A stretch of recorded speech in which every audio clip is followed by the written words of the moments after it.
आज जो कहानी मैं आपको सुनाने जा रहा हूं वो गुजरात के एक ठग की कहानी। ये मुस्कुराहट अच्छी नहीं लगी मुझे आपकी। मैं पूरा बोल दूं उसके बाद आप निष्कर्ष पे पहुंचिएगा कि मैं किसकी कहानी सुना रहा हूं। ऐसे मुस्कुरा रहे हैं आप, इतनी रहस्यमयी मुस्कान, तो ये अच्छी बात नहीं है आप लोगों की। तो गुजरात के इस ठग को आप लोगों में से कुछ साथियों ने पीएमओ का ठग भी कहा है। मैं अपनी प्रेस वार्ता शुरू करूं, मैं अपने साथी से निवेदन करूंगा कि एक छोटा सा वीडियो आपको, तैयार हैं आप? छोटा सा वीडियो आपको दिखाएं before I start my press conference on this man who is the thug from Gujarat. Some of you have also called him a thug from who is representing the PMO, misrepresenting the PMO. The video.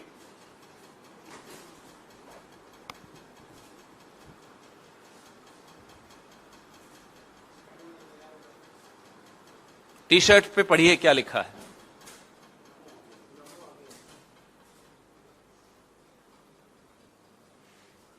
थोड़ा ये बढ़ा सकते हैं इसको. दिख रहा है ना सर? ये भारतीय जनता पार्टी की सदस्यता जो उनकी है वो, ये जो फटका इन्होंने बीजेपी का पहना हुआ है वो, ये कश्मीर में जब ये जाते हैं तो धन्यवाद देते हैं मोदी जी को कि मोदी जी आपने मुझे मौका दिया मिशन कश्मीर डेवलपमेंट में भागीदार बनने के लिए. ये मोदी जी की किताब कश्मीर में वो लोगों को बांट रहे हैं, वहां के रसूखदार लोगों को. और इस पे रोकिए जरा.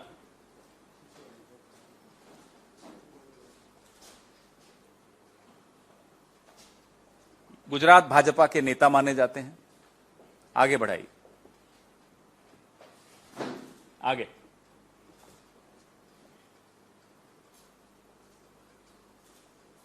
ये इनका कार्ड है, रोकिए इस पे.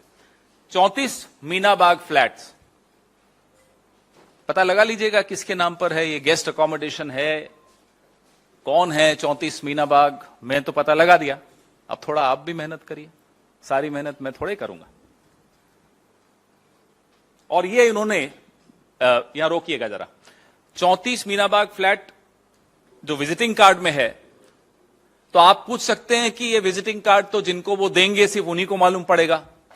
लेकिन मैं इनका ट्विटर हैंडल देख रहा था. मुझे भी फॉलो करते हैं ये, मैं नहीं फॉलो करता इन्हें. तो ट्विटर हैंडल पे बायो के नीचे जनाब ने लोकेशन डाली हुई है, पिंड लोकेशन डाली हुई है. उसमें भी यही एड्रेस है, 34 मीनाबाग फ्लैट, नई दिल्ली 110001. आगे बढ़िए. ये 26 जनवरी को देखिए. ये उनका परिवार है. परिवार के मुखिया भी हैं यहीं. आप कहेंगे मैं किसके लिए बोल रहा हूं, तो मैं तो किरण पटेल के लिए बोल रहा हूं. किसके साथ हैं? जेपी नड्डा जी के साथ हैं. आगे बढ़िए. ये अब आप ये देखिए, G20 पे ये कार्यक्रम कर रहे हैं. राष्ट्र प्रथम इनकी संस्था एक कार्यक्रम करती है G20 पे. बढ़िए साहब आगे. ये देखिए,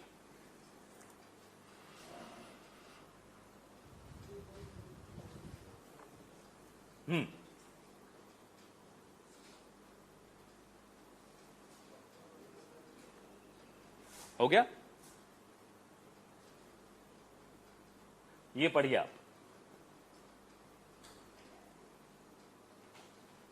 राष्ट्र प्रथम परिवार.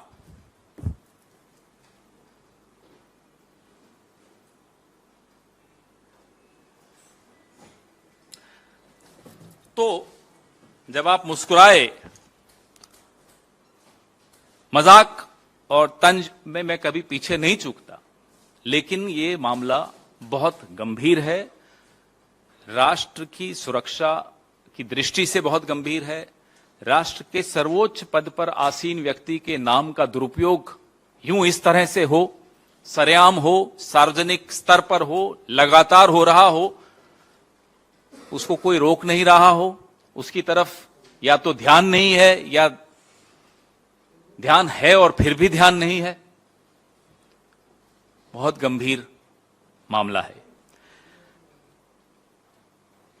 जब देश की सरकार, देश के प्रधानमंत्री, देश का कैबिनेट का आंख, नाक, कान, दिल, दिमाग, जिगर, तन, मन, धन, सब कुछ प्रधानमंत्री के एक दोस्त को बचाने में एकदम अर्पण कर दिया गया, समर्पण है टोटल, तो नाक के नीचे क्या हो रहा है, पीएमओ की नाक के नीचे, गृह मंत्री की नाक के नीचे क्या हो रहा है, उनको कानों कान खबर नहीं है। क्यों?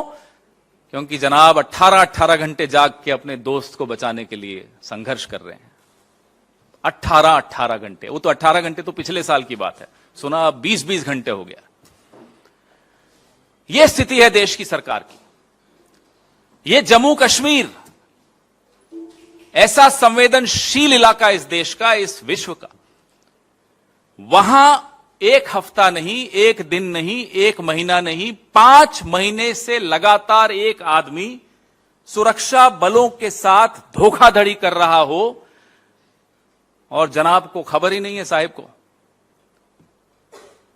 सवाल यह उठता है, यह है आपका सूचना तंत्र, यह है आपका इंटेलिजेंस मैकेनिज्म, जिसको 5 महीने लग गए ये पता लगाने में कि आपके नाम का दुरुपयोग संवेदनशील इलाकों में हो रहा है।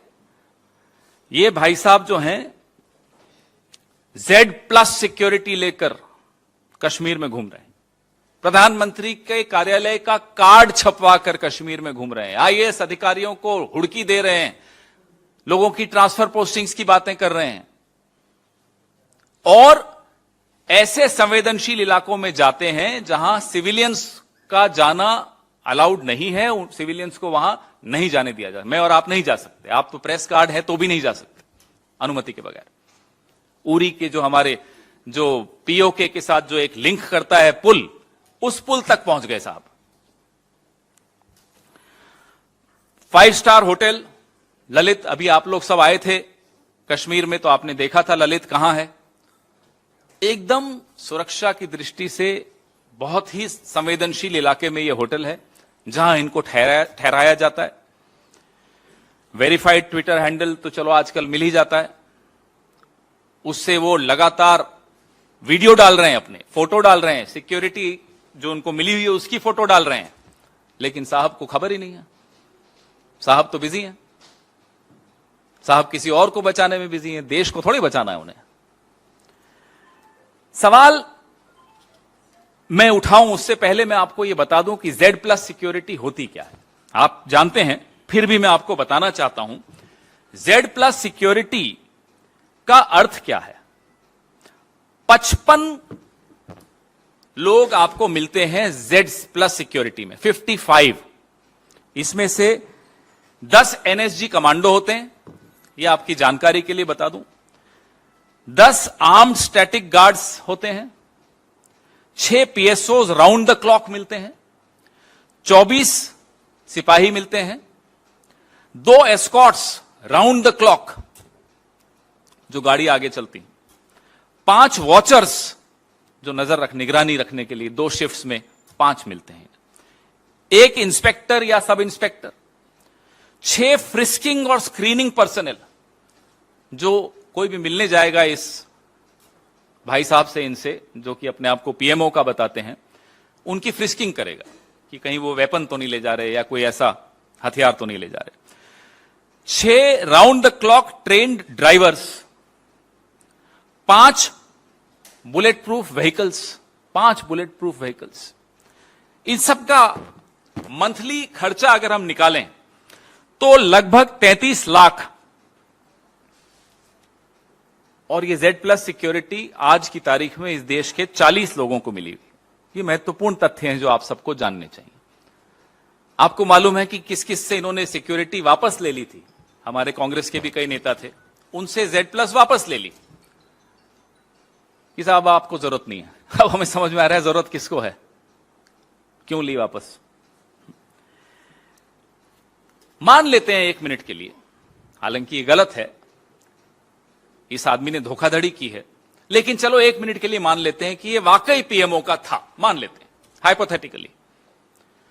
क्या पीएमओ के किसी भी अफसर को यूं इस तरह Z+ सिक्योरिटी मिल जाएगी या मिलनी चाहिए? क्या मिल सकती है? ये 3 अलग अलग सवाल हैं। क्या मिलनी चाहिए, क्या मिल जाती है, क्या मिल सकती है? नियमानुसार क्या मिल सकती है, परंपरानुसार क्या मिल जाती है? ये जानना आवश्यक है देश के लिए। हमारे सबके पैसे तो खर्च हो ही रहे हैं। आप सोचिए किस तरह के व्यक्ति को यह सुरक्षा दी गई और किस स्तर से यह निर्देश आए, यह जानना बहुत आवश्यक है। क्योंकि जो आदमी सरेआम प्रधानमंत्री को धन्यवाद दे रहा है ट्विटर से, और उसका ट्विटर हमने सुना है कि इस देश में 24 घंटे सरकार का एक अंग काम करता है, सरकार का या रूलिंग पार्टी का, वो है आईटी।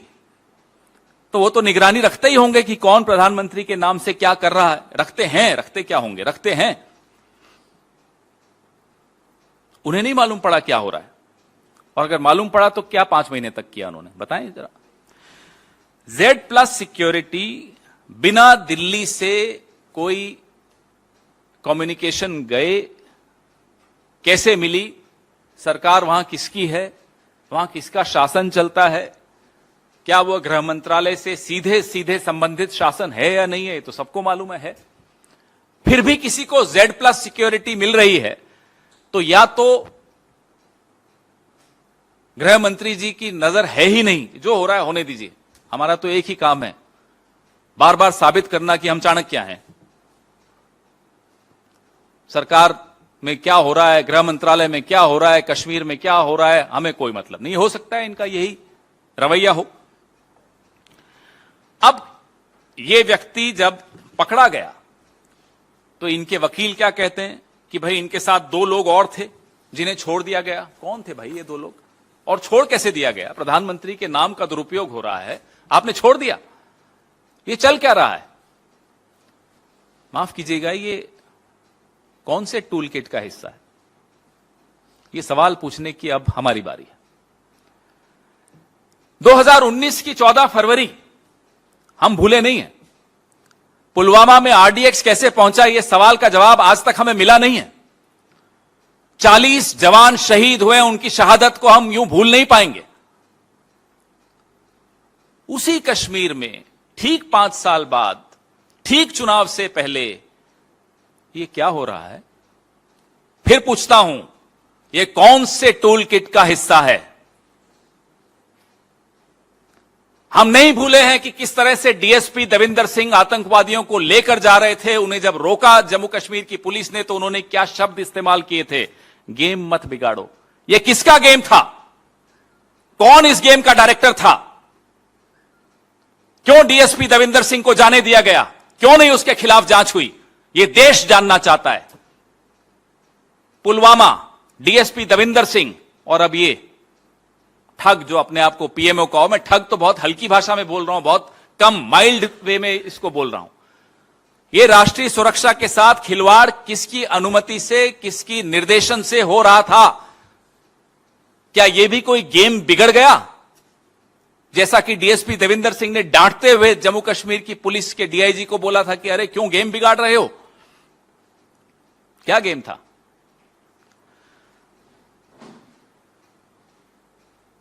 गिरफ्तारी के वक्त DIG को डांटा था, मत भूलिएगा। एक DSP DIG को डांट रहा है। और आज मैं आपसे पूछूंगा तो आप भी मुझसे पूछेंगे और हम दोनों के पास जवाब नहीं होगा। और सरकार से ना आप पूछेंगे ना सरकार जवाब देगी कि DSP देविंदर सिंह कहां है? Where is DSP Devinder Singh? What is this tool kit going on? Is the same tool kit under which we have no answers on how the RDX reached Pulwama.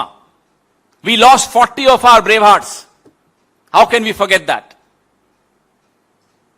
How can we forget that you allowed DSP Devinder Singh to go scot-free without any inquiry? And now this. What part of which tool kit is this? आम कश्मीरी पंडित, आम कश्मीरी नागरिक जान गंवा रहे हैं, लगातार targeted killings हो रही हैं। न एक्स सिक्योरिटी, न वाई सिक्योरिटी, न जेड सिक्योरिटी, न जेड प्लस सिक्योरिटी। प्रधानमंत्री जी, क्या हो रहा है ये? सिर्फ आपका नाम कार्ड पे हो पीएमओ तो जेड प्लस मिल जाती है, और जिनके नाम की आप दुहाई ले लेकर पूरे विश्व में घूमते हो, कश्मीर में हम ये कर देंगे, फलां कर दिया, ढीकना कर दिया, वहां ये हालत है। घाटी में किस तरह से आतंकी टारगेटेड किलिंग्स कर रहे हैं, ये किसी से छिपा नहीं है। इस पर सवाल उठाना कोई, आप मुझे देशद्रोही नहीं कह सकते, मैं सवाल उठाऊंगा। लेकिन ये ऐसा टूल किट है इस रूलिंग पार्टी का कि जो इनसे सवाल पूछ ले तो वो तो एंटी नेशनल है, और इनके नाम के कार्ड छपवा छपवा के जेड प्लस सिक्योरिटी ले ले तो राष्ट्र प्रथम है। ये कौन सा राष्ट्रहित साध रहे हैं आप? मैं चुनौती देता हूं प्रधानमंत्री को और गृह मंत्री को, हमें बताइए राजनीतिक स्तर पे किसका इस्तीफा लेंगे आप, या आप में से कौन इस्तीफा देगा इस बात पर? यह छोटी बात नहीं है, इसको मजाक में नहीं टाला जा सकता, इस पर तंज नहीं किया जा सकता, इस पर कोई जोक, शेरो शायरी, कविता कुछ नहीं हो सकती। इस पे सिर्फ और सिर्फ इस्तीफा हो सकता है। हम इस्तीफा मांगते हैं, हम जानना चाहते हैं किसका इस्तीफा आप करवाएंगे। अगर आप थोड़े से भी गंभीर हैं राष्ट्र की सुरक्षा को लेकर,